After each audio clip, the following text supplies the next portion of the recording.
mountain. The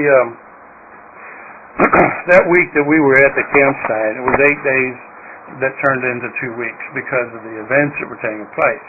So it was actually 2 weeks that we were interacting with these individual primates. And when we first got there, the tracks were more fresh than by the time we left, that's for sure. So there was better casting.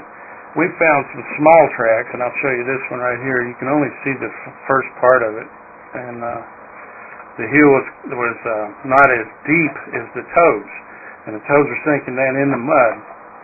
And now, you know, for all purposes here, it looks like a human foot, but there's some differences, and I wanted to point those out. One is this individual, if he's human, has walked enough to make callus ridges all the way along each toe. There's a ridge on that toe, that one, and the big toe you can see is pretty much right there. Now I hope you can zoom in on that and see that well. What I'm talking about is these ridges.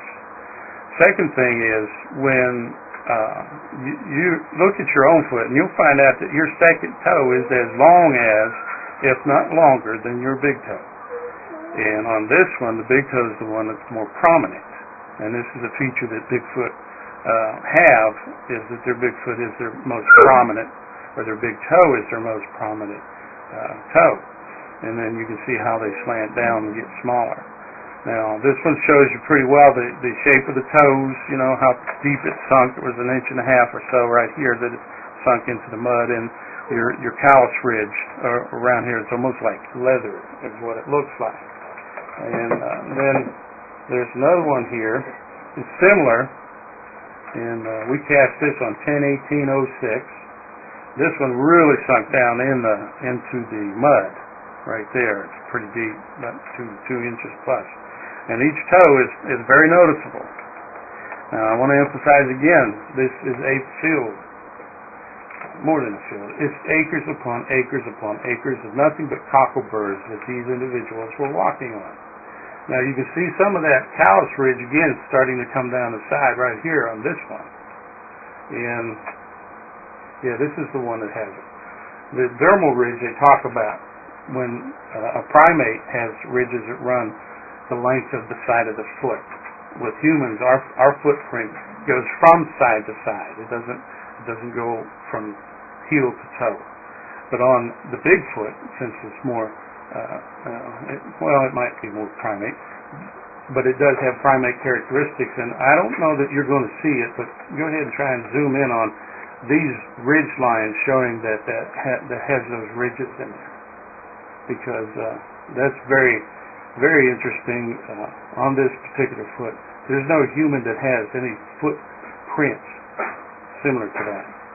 So, I don't know if you got it or not. You ready to go on? Yep. Okay. It might show on there and it might not. Now, I'm going to pull out a big one here. Now, this was the 15.5-inch print that we got. And this one's not real good. You can't see the toes real well. This is a disappointing one for us, except for a couple things. There were so many cockleburs that when he stepped, he pushed everything down into the footprint.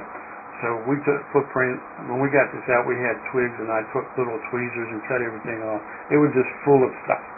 And you notice there's a lot of dirt left on there. I haven't used any wire brushes to clean anything up or water or nothing, because I don't want anything different than what it was when we first took the prints. But on this one, you can notice there is a sunken area here where it shows the toe at the bottom of the toe, right at the top of the palm of the foot, which gives me makes me believe that he was barefooted. And also on this one, at the ball here, you can see this break where the ball of the foot actually sinks down, and then the rest of this is real shallow. And this is the mid-tarsal break area that everybody talks about on the Bigfoot. They have that mid-tarsal break. And so when he stepped in there, that mid-tarsal jammed down in farther than the back part of his foot. So that's the two things about this big one that to me proved that it's a bare foot. It looks similar to a boot, you know, a man's boot, just a big-footed man with a boot, and that would be this one. It looks like a boot too. It's the match to this one. So again, you can see like right there all the trash that was in this. It was just hard to print. And I have a video on my YouTube channel that shows us. I don't know if you saw that or not, but it shows us taking the measurements of this guy's stride. But that's that one there.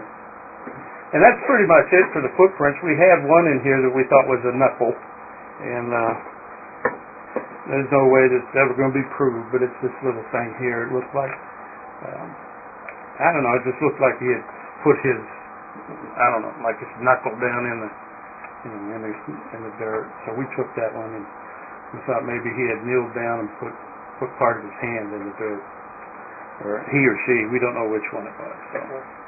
But that's we've had these for a couple years now, and I'll keep them probably the rest of my life. Here's one more, that smaller foot we took, and again you can see the big toes prominent on this one. But yeah, there was so much mess in some of the area. Other parts of it were good as far as the mud was concerned.